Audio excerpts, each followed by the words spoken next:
ओम श्री गणेशाय नमः। ओम श्री साईनाथाय नमः। ओम लक्ष्मीनारायणाय नमः। कृष्णराम शिवमारुत्यादि रूपाय नमः। ओम शेषायिने नमः। ओम गोदावरी तटशिलधिवासने नमः। ओम भक्तवृधालयाय नमः। ओम सर्वहण्डीलयाय नमः। ओम भूतावासाय नमः। ओम भूतभविष्यद्भावर्जिताय नमः। ओम कालातीताय नमः। ओम कालाय नमः। ओम कालकालाय नमः। ओम कालदर्पदमनाय नमः। ओम मृत्युंजयाय नमः। ओम अमर्त्याय नमः। ओम मर्त्याभिप्रदाय नमः। ओम जीवाधाराय नमः।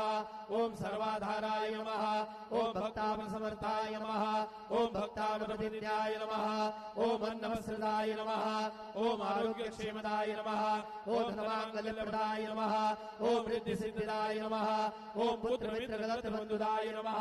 ओम योगक्षेमवाय नमः। ओम आपद्बान्धवाय नमः। ओम मार्गबन्धवे नमः।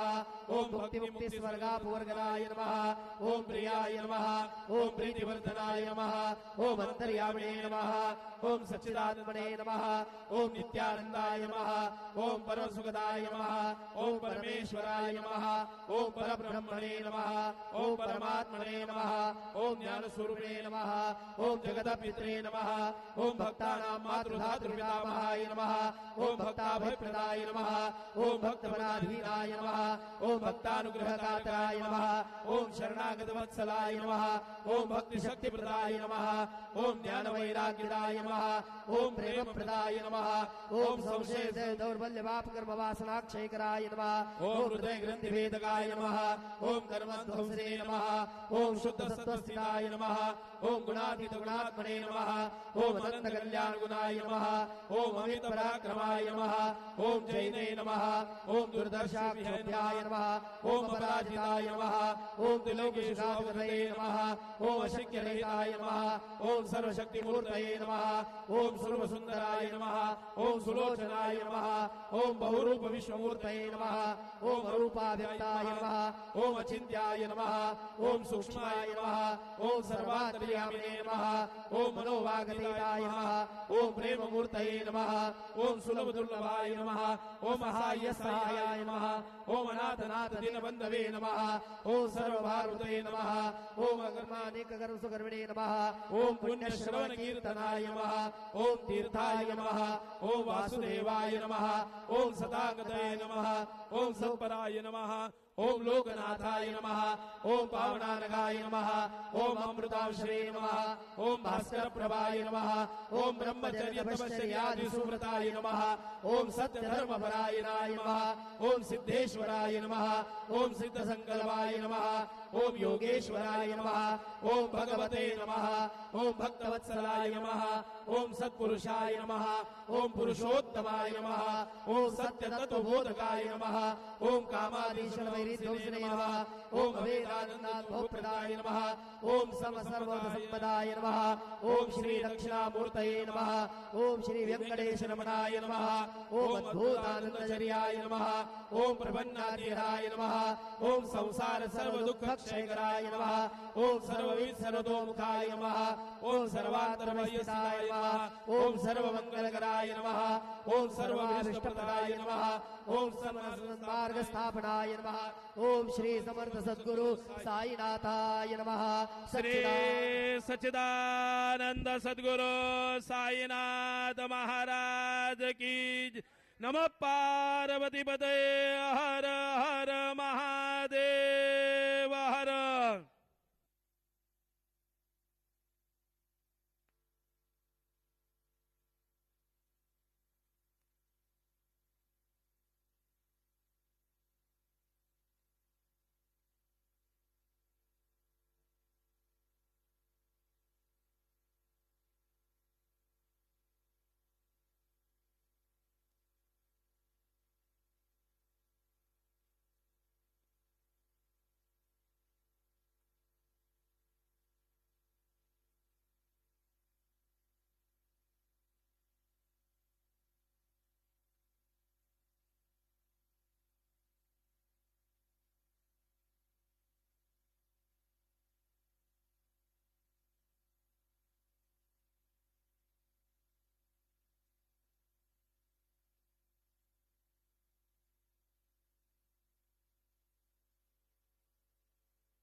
हरचे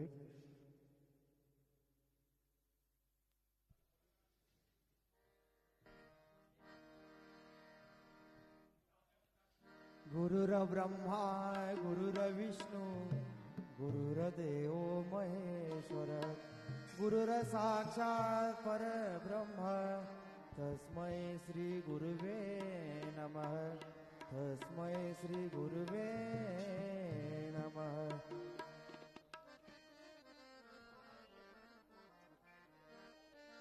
ओम नमो गणराज गजानन ओम नमो गणराज गजानन ओम नमो गणराज गजानन ओम नमो गणराज गजानन ओम नमो गणराज गजानन ओम नमो गणराज गजानन ओम नमो गणराज गजानन ओम नमो गणराज गजानन।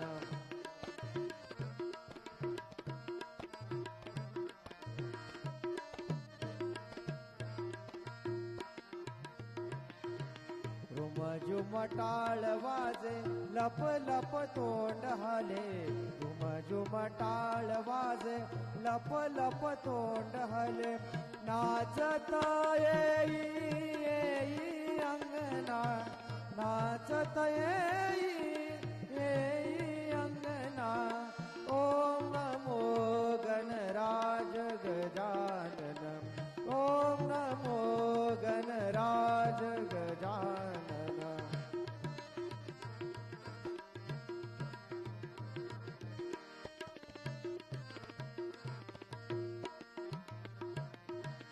हंसावरी शारदा खांद्या झळकतो विना हंसावरी शारदा खांद्या झळकतो विना खेळत येई अंगना खेळत येई अंगना ओम नमो गणराज गजानन ओम नमो गणराज गजानन।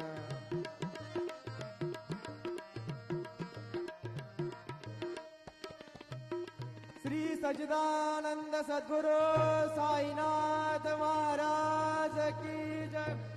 रघुपति राघव राजा राम पतित पावन साई नाम रघुपति राघव राजा राम पतित पावन साई नाम पतित पावन साई नाम पतित पावन साई नाम पतित पावन साई नाम पतित पावन साई नाम रघुपति राघव राजा राम पतित पावन साई नाम रघुपति राघव राजा राम पतित पावन साई नाम पतित पावन साई नाम।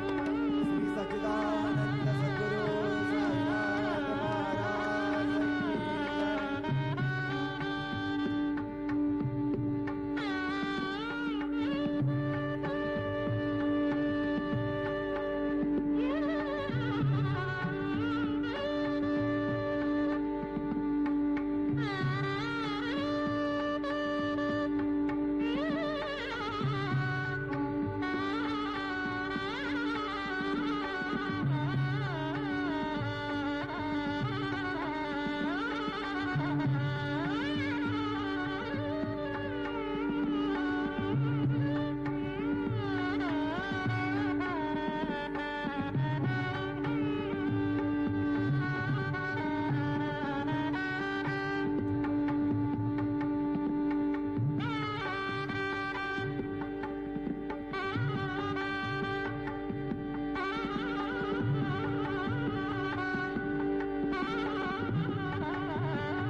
साक्षी क्षेत्रज्ञोऽक्षर एव च योगो योगविदां नेता प्रधानपुरुषेश्वरः नारसिंहः श्रीमान् केशवः पुरुषोत्तमः सर्वशिवस्तानुर्भूतादिर्निरव्ययः सम्भवो भावनो भर्ता प्रभवः प्रभुरीश्वरः स्वयंभू शम्भुरादित्यः पुष्कराक्षो महास्वनः अनादिर्धनो धाता विधाता धातुरुत्तमः अप्रमेयो ऋषिकेशः पद्मनाभो मनःप्रभुः विश्वकर्मा मनस्त्वष्टा स्तविष्टस्तविरो ध्रुवः अग्राह्य शाश्वतकृष्णो लोहिताक्षप्रतर्दनः प्रभूतश्रीकरोद्धाम पवित्रम् मङ्गलम् परम् ईशानप्राणदप्राणो ज्येष्ठश्रेष्ठप्रजापतिः हिरण्यगर्भो भूगर्भो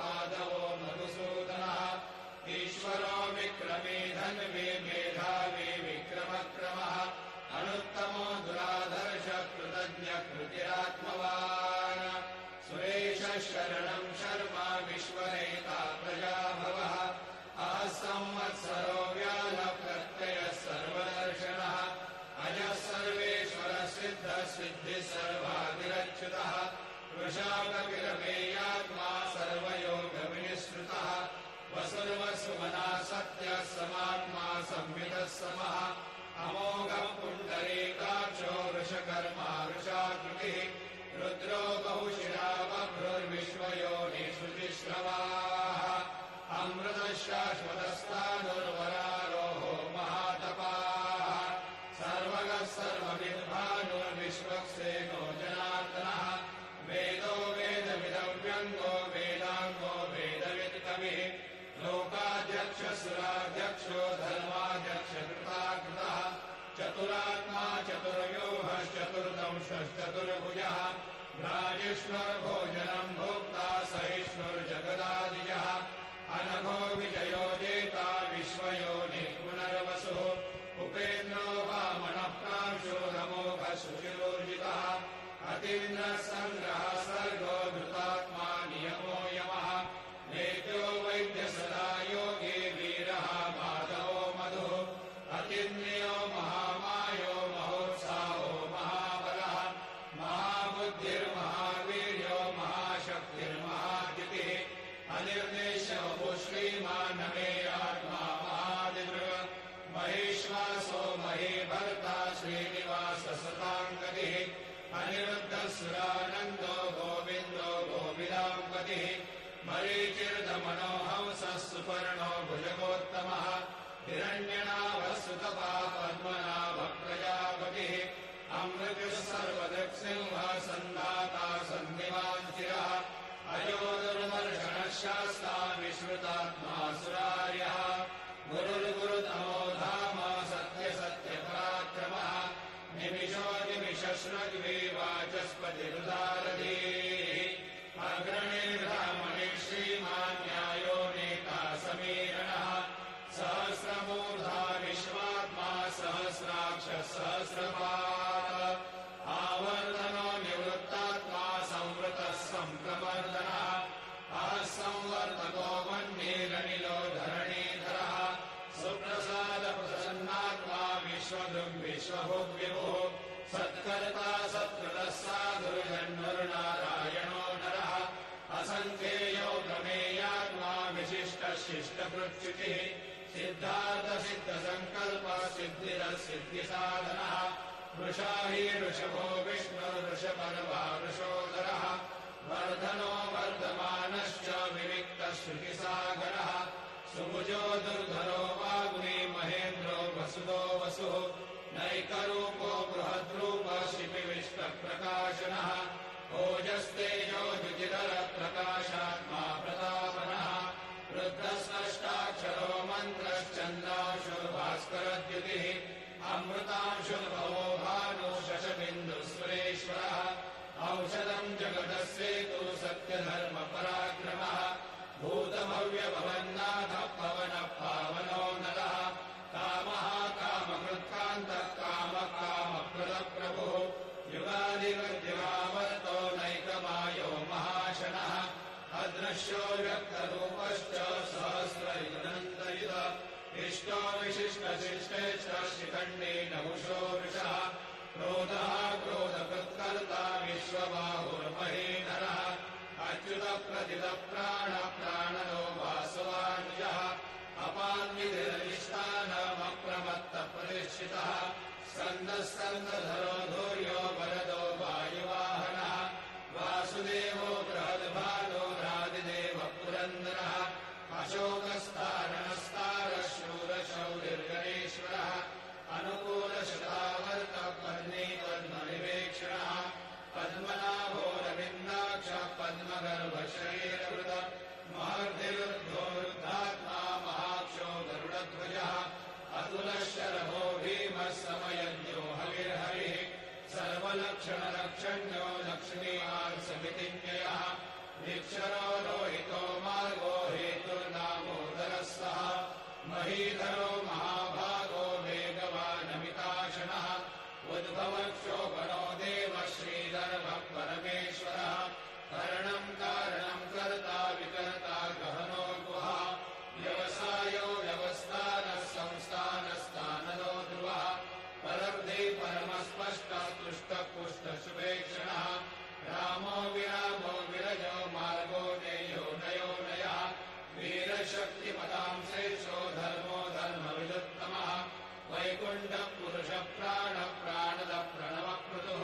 हिरण्यगर्भशत्रुघ्नो व्याप्तो वायुभदोक्षजः ऋतुः सुदर्शनः कालः परमेष्टि परिग्रहः उग्रसंवत्सरो दक्षो विश्रामो विश्वदक्षिणः विस्तारस्थावरस्थानो प्रमाणम् बीजमव्ययम् अर्थोऽनर्थो महाकोशो महाभोगो महाधनः अनिर्विण्णस्तविष्टो भूर्धर्मयोगो महामखः नक्षत्रनिर्नक्षत्रे क्षमक्षामः समीधनः यज्ञयुज्यो महेजश्च क्रतुसत्रम् गतिः सर्वदर्शिभूतात्मा सर्वज्ञो ज्ञानमुत्तमम् सुहृदः सुपथः सूक्ष्मः सुघोषः सुपदः मनोहरो जितक्रोधो वीरबाहुर्विदारणः स्वापनः स्ववशो व्यापी नैकात्मा नैककर्मकृतः वत्सलो वत्सलो वत्से रत्नगर्भो धरेश्वरः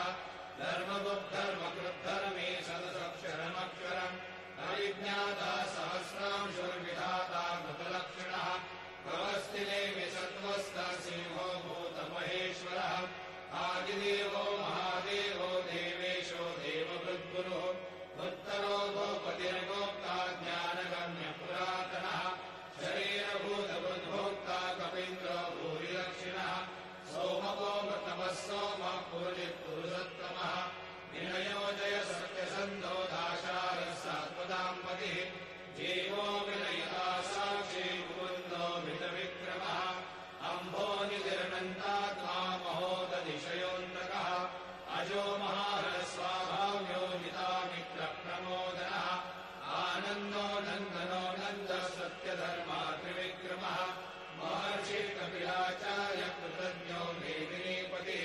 श्रीपदश्रीदशाध्यक्षो महाशृङ्गकृतान्तकृत महावराहो गोविन्दः सुषेण कनकाङ्गदे गुह्यो गभीरो गहनो मुक्तशङ्करगदाधरः मेधाश्वाङ्गो युतः कृष्णो दृढः सङ्कर्षणोच्युतः वरुणो वारुणो वृक्षः पुष्कराष्ट्रो महामनाः भगवान् भगहानन्दी वनमाली हरायः आदित्यो ज्योतिरादित्यः सहिष्णुर्गतिसत्तमः सुधन्वाखण्डपरशुर्धारुणो द्रविणप्रदः दिवस्पृक्सर्वदृग्व्यासो वाचस्पतिरयोदिजः त्रिशामासामगः साम निर्वाणम् भेषजम् विषम सन्न्यासकृच्छमशान्तो निष्ठा शान्तिपरायणम् शुभाङ्गः शान्तिरस्रष्टा कुमुदः कुवलेशयः मोहितो गोपतिर्गोप्ता वृषभाक्षो वृषप्रियः अनिवर्ते निवृत्तात्मा संक्षेप्ता क्षेमकृच्छिवः श्रीवत्सवक्षः श्रीवासः श्रीपति श्रीमताम्बरः श्रीदश्रीश श्रीनिवासः श्रीनिधिः श्रीविभावनः श्रीधरः श्रीकरः श्रेयः श्रीमान् लोकत्रयाश्रयः स्वक्षस्वङ्गशतानन्दो नन्दिर्ज्योतिर्गणेश्वरः विजितात्मा विधेयात्मा सत्कीर्तिर्छिन्नसंशयः उदीर्णः सर्वतश्चक्षुरणीशः शाश्वतस्थिरः भूषयो भूषणो भूतिर्विशोकशोकनाशनः अर्चिष्मादर्चितकुम्भो विशुद्धात्मा विशोधनः अनिरुद्धो प्रतिरथः प्रद्युम्नो भितविक्रमः कालनेमिनिहावीरः शौरेशूरजनेश्वरः त्रिलोकात्मा त्रिलोकेशः केशवः केशिहा हरिः कामदेवः कामपालः कामीकान्तकृतागमः अनिर्देश्य पूर्विष्णुर्वीरोऽनन्तो धनञ्जयः ब्रह्मण्यो ब्रह्मकृद्ब्रह्मा ब्रह्म ब्रह्मविवर्धनः ब्रह्मविद् ब्राह्मणो ब्रह्मे ब्रह्मज्ञो ब्राह्मणप्रियः महागमो महाकर्मा महातेजा महोरगः महाक्रतुर्महायज्वा महायज्ञो महाहविः स्तव्यस्तव प्रियस्तोत्रम् सुविस्तोतारणप्रियः पूर्णपूरयिता पुण्यपुण्यकीर्तिर्नामयः मनोजवस्तीर्थकरो वसुनेता वसुप्रदः वसुप्रदो वासुदेवो वसुर्वसुमनाहविः सद्गति सत्कृति सत्ता सद्भूति सत्परायणः शूरसेनो यजुश्रेष्ठः सन्निवासश्रियात्मनः भूतावासो वासुदेवः सर्वासुनिरयोधनः दर्पः दर्पदो दृप्तो दुर्धरोऽथा पराजितः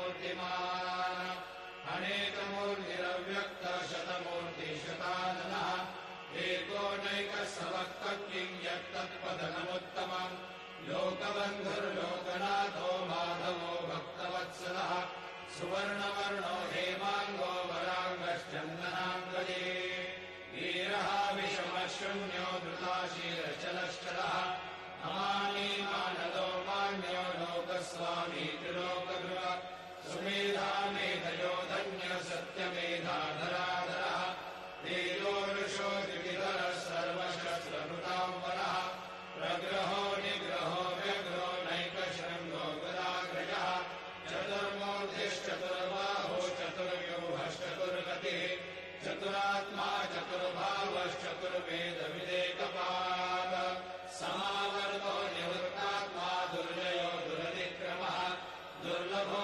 दुर्गमो दुर्गो दुरावासो दुरार्यः शुभाङ्गो लोकसारङ्गः सुतन्तु सद्गुवर्धनः इन्द्रकर्मा महाकर्मा कृतकर्मा कृतागमः उद्भवः सुन्दरः सुन्दो रत्ननाभस्रोचनः अर्को वाजसनः शृङ्गे जयन्तः सर्वविजये सुवर्णबिन्दुरक्षोभ्यः सर्वभागीश्वरेश्वरः महाहृदो महागर्तो महाभूतो महानिधिः कुमुदः कुन्दरः कुन्दः पर्जन्यः पावनो निलः अमृताशोऽमृतोः सर्वज्ञः सर्वतोमुखः सुलभः सुहृदः सिद्धः शत्रुजिश्चत्रुतापनः